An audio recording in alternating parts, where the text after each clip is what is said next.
welcome to another episode of Field of Play. My name is Ellie, and today we are going to be looking into the group of death and the supposed curse over the Black Stars. So over the years, Ghana has played in about 4 World Cups, and in each time, Ghana is placed in a group of death. It's as if FIFA or the gods of football don't want us to progress from our stage. Even though several times we've faced very difficult opposition, we've been able to deliver a very good performance, making the whole Ghana proud and the world proud too of us. So we're going to have a look at the various World Cup tournaments that Ghana has played in, and each group of death that Ghana has been played in, and the various teams that were in these various groups of death. Alright, so let's get into the details. Okay, so over the years, Ghana had been fighting to make it to the World Cup. I mean, from the times when the legendary Pele came to Ghana to play with Hearts of Oak. I mean, when he went back to the world, he came with Santos to come and play with Hearts of Oak, or was it? Yes, with Santos to come and play with Hearts of Oak. And even I think at a point, Real Madrid also came to Ghana to come and play with Hearts of Oak. So when these players come to Ghana, they see the exceptional skills that the locals have. So when Pele went back, he said, look, we should wait for a small country or a country called Ghana to come to the World Cup. And when we come, we would show the world what football is about. So eventually, Ghana was able to make it to the World Cup in 2006 in Germany. And we had the likes of Michael Essien, Sule Muntari, Stephen Appiah, Asamoah Gyan, and the likes. I mean, a very wonderful crop of players that I think Ghana has not had such players in a very long time, even though we have some very good players right now. But that particular team, because the bulk of them played for Liberty and they played or they rose through the ranks of the various divisions of the Ghana national teams, they were able to form a sort of a cohesion, and they sort of understood each other properly, and they had this sort of telepathy in terms of play. So that team, I mean, was a very, very, very good team. So in 2006, Ghana was placed in the group of death. That was Group E. Now we're playing against Czech Republic, who at that time were ranked second in the world. We played against Italy, who at the time were ranked 13th in the world, and this was a former World Cup winner. We played against USA, or in the group against USA, who were ranked 5th in the FIFA ranking, and Ghana was sitting at the number 48 position in the FIFA World ranking. Now this was a very difficult task, but Ghana was able to put up a very good performance, and the whole country and the world saw what Pele saw in Ghana, that what Ghana had the players, we had the people when it comes to be able to deliver, and we did deliver on that note. So our first match against the Czech Republic, Asamoah Gyan scored one of the fastest goals ever recorded in the FIFA World Cup, and we beat Czech by 2-0. I mean, this sort of stunned the whole world, because Czech at the time were second. I mean, you can imagine, and we beat them by 2-0. Then came our second game where we played against USA, and we beat them 2-1. I mean, this was also a very beautiful game. Then came our final match with Italy in the group stages, where we lost 2-0 to Italy. Even though we lost in that game, Ghana put up a very good performance. So we qualified second in our group, and we went into the quarterfinals, or the round of 16, where we played the almighty Brazil. Now, Brazil at the time had the likes of Ronaldo, the original Ronaldo. You understand, the number 9. That guy was a very prolific striker. We had the likes of Z, Roberto, Adriano. I mean, there were a lot of exceptional players in the Brazil team. And Ghana put up a very good performance as well. We had the likes of Sami Kuffour in our team at that time. And Sami Kuffour, I mean, had a slip up, and Ronaldo sort of beat him and scored, I mean, in that game, and they scored three goals against Ghana. But Ghana put up a very good performance. And I remember watching that game, and I was like, our teammates at that time were playing to show the world, or to show Brazil that, look, we know how to play football. Instead of focusing on trying to get goals and being clinical in the final third, we were dribbling, holding on the ball, wanted to rub shoulders with them. You understand? And Brazil took that game very easy. I mean, if we talk about percentages, I would say Brazil at the time were playing about 60 or 70% with us in terms of their full power. I mean, they just relaxed. We had lots of chances on the ball, but we weren't able to utilize it now. But if we had been able to utilize our chances in that game, then who knows what could have happened that day, on that day. Yeah. So that was our first appearance at the World Cup in Germany in 2006, where we played these teams in the group of death.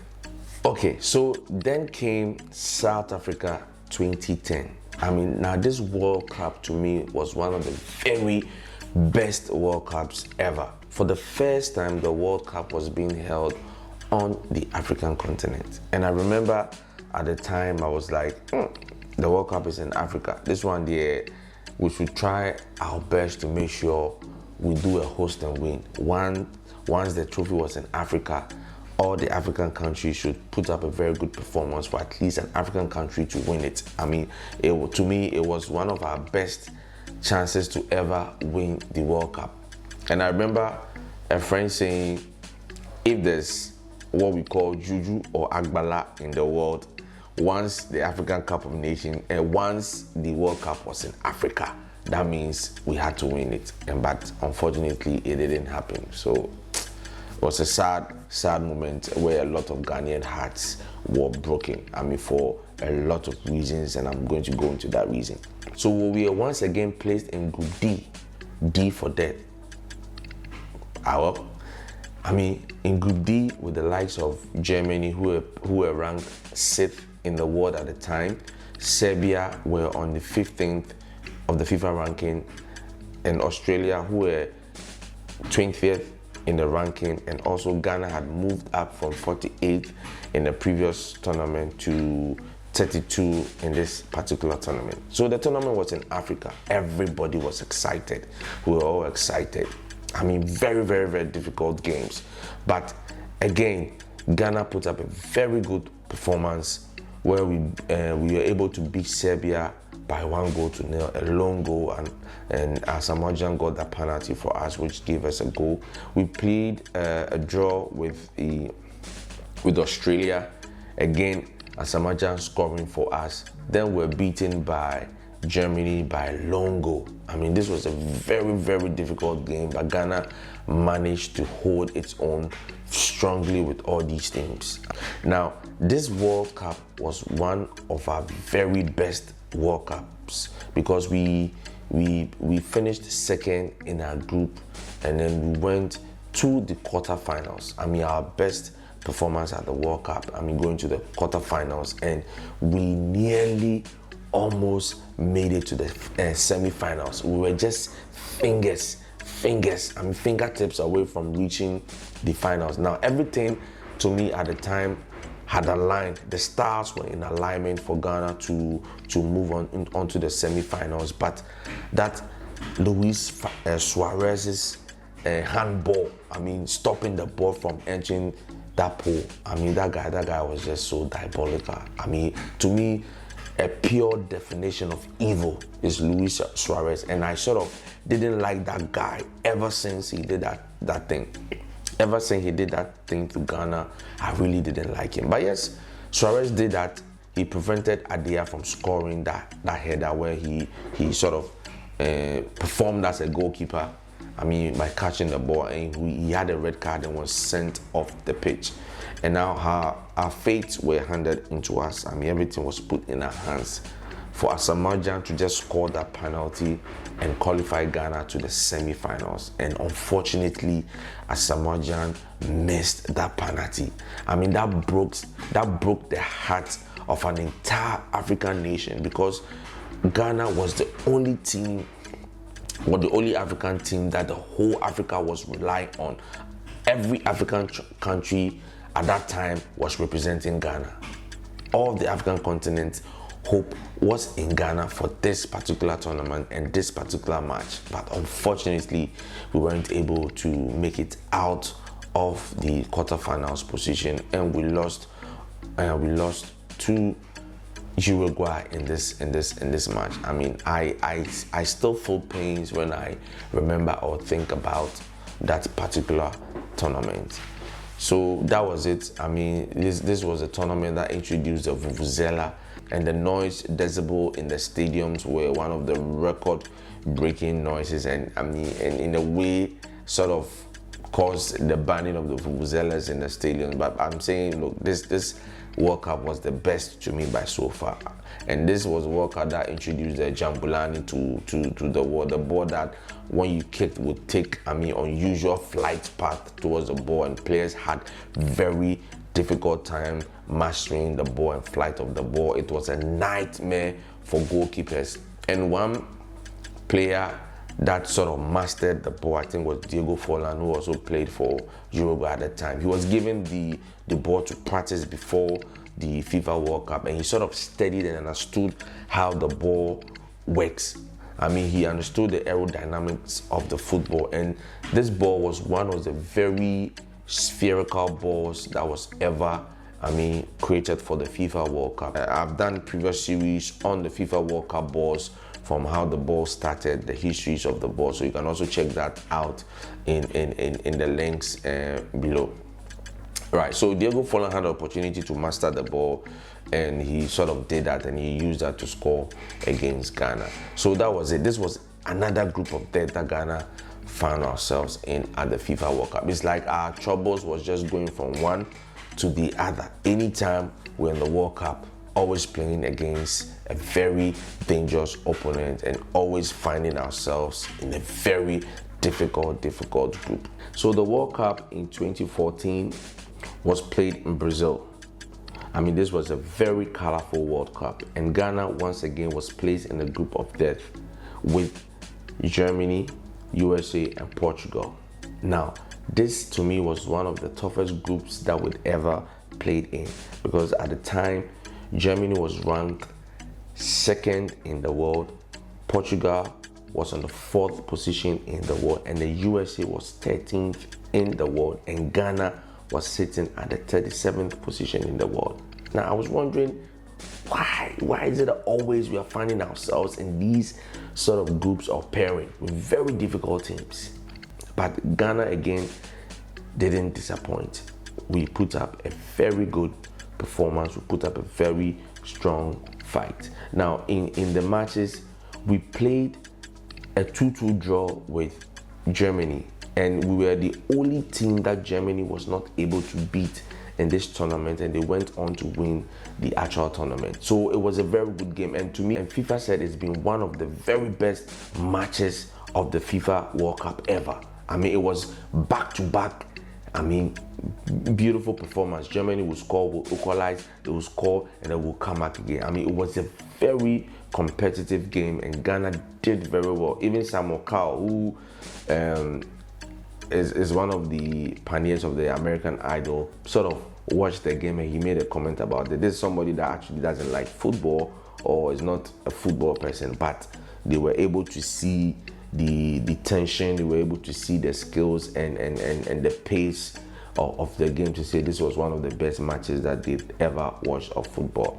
Now, so we played a 2-2 draw with Germany, then we lost against Portugal. Now, this was a very difficult game for us. We lost 2-1 against Portugal. Asamoah Gyan again scoring for Ghana, and I think in this game Asamoah Gyan became one of the highest African players who have scored in the World Cup. Then we played a 2-1 loss with USA. I mean, so the USA scored 2 and then Ghana scored 1. Now, John Boy had an own goal in this game, which sort of made the game very difficult for us to win at this point. So, I mean, this was one of the toughest matches we'd played, and it was exciting to see how our things were going in the World Cup at the time. The 2014 World Cup performance was, I would say, one of the very bad performances for us. We finished at the bottom of the table. I mean, it wasn't a good sight at all. We weren't able to make it out of the group stages. But our game with Germany sort of redeemed that tournament for us. I mean, this was the tournament where John Boy and Co were pictured taking money and all those things. I mean, there was a whole lot of issues, payment going on behind the scenes. So I think the players' mindset and things weren't that good. And as at the time, Muntawi and Kelvin Prince Barton had issues with some of the management team and coaches and so. I mean, there were a lot of issues going on at the time. So I think sort of affected our performance at this particular tournament. The 2022 World Cup was held in Qatar for the first time. And for the first time, the FIFA World Cup had to do a lot of changes to get the tournament over to our brothers in, should I say the East? Yes, in the Arabs, I mean, in those areas. So a lot of things have changed, weather conditions, a lot of stadiums and stadia were built with air conditioning system. I mean, Qatar pumped a lot of money was invested into this tournament. And it was a beautiful, beautiful tournament, I mean, in my opinion. You know, so we were placed in group H. I mean, and again, another group of death. But this group to me wasn't as deadly as the previous group, but it was still deadly. So we were placed in the group H. Now this group had Portugal, who were on the 9th ranking on the FIFA table, Uruguay, who were 14th on the table, South Korea, who were 28th on the table, and Ghana sitting at the 61st position on the FIFA ranking. I mean, this was a tough group, but wasn't that tough to me anyway. But it was still a tough group because all the opponents were very lethal.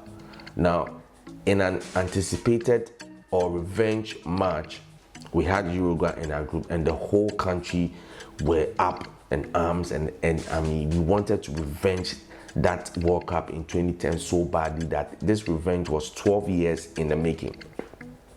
So we lost against Portugal. We lost in that game 3-2. Portugal scored us 3-2, and Cristiano Ronaldo had that penalty awarded, which in my opinion wasn't a penalty at all. VAR had been introduced at that time, and I mean, there were lots of issues going on at the time. So we lost to Portugal 3-2.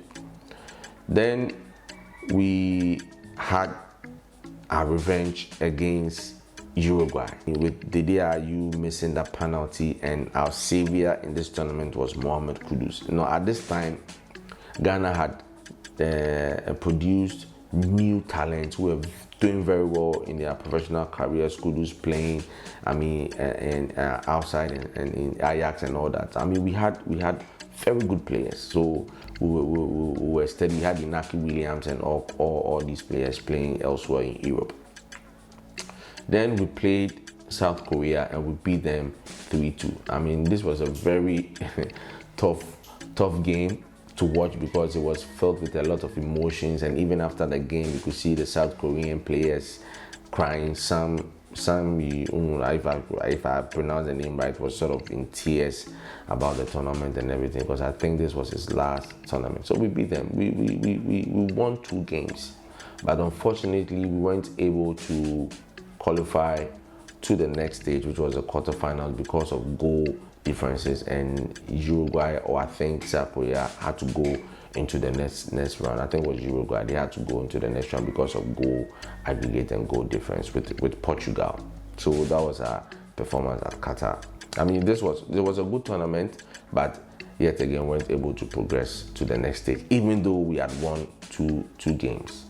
So why is Ghana always in a group of death for the FIFA World Cup? I mean, could it be because we always find ourselves in pot 3 and 4, and then the top seeded teams, which are in pot 1 and 2. So because of the pairing, we always find ourselves in this group of death, because constantly we've been pitched against top 15 ranked teams in the FIFA World Cup at every tournament. You find from 1st to 15th, we play one of them.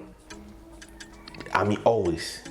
So let me give you the breakdown. So in 2006, it was Italy in the 13th position, and then Czech Republic in the 2nd position. you see where it's going. In 2010, we had Germany in the 6th ranking for FIFA and Serbia in the 15th position. Now in 2014, we had Germany who were in 2nd position, Portugal who were in 4th position, and USA who were in the 13th position. You can imagine from 1 to 15, all of them are in there. And every time we are playing one of them. I mean, this also was a very tough one for us. So in Qatar 2022, I would say this was one of the weakest because we had Portugal in the 9th position and then Uruguay in the 14th position.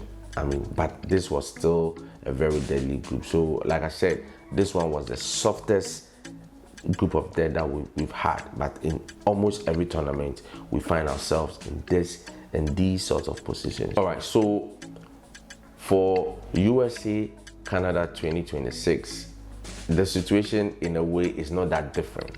Why am I saying this? Yet again, we find ourselves in Port L, right? And who are the teams that we're going to play? We are playing England, who are 4th in the world currently. Now, we've all been watching the English Premiership, and we know England has a very good side. So they are 4th in the world. Then again, we have what? Croatia. Croatia are 11th on the FIFA ranking. I mean, Croatia is also a very good team. I mean, a very good team, and it's not easy at all. Then we have Panama, who are 33 on the FIFA ranking, and Ghana is on the 72nd position on the FIFA ranking. Yeah. So that's it for the 2026 FIFA World Cup. Finding ourselves in Group L with England, Croatia, and Panama. And I'm praying Ghana is able to make it out of this tournament and hopefully progress. And they say if wishes were horses, beggars will ride, and possibly win the FIFA World Cup. This will be the first time an African country wins the World Cup, and if it does happen, it will be one of the very most exciting days in my life, and I'm sure in the lives of many Ghanaians and Africans in the whole. But I mean, is this a curse, or is football giving us the opportunity to rise up and show the world what we can do? Because if we are placed in a very soft group and we just bulldoze our way through, doesn't mean that we are the very best.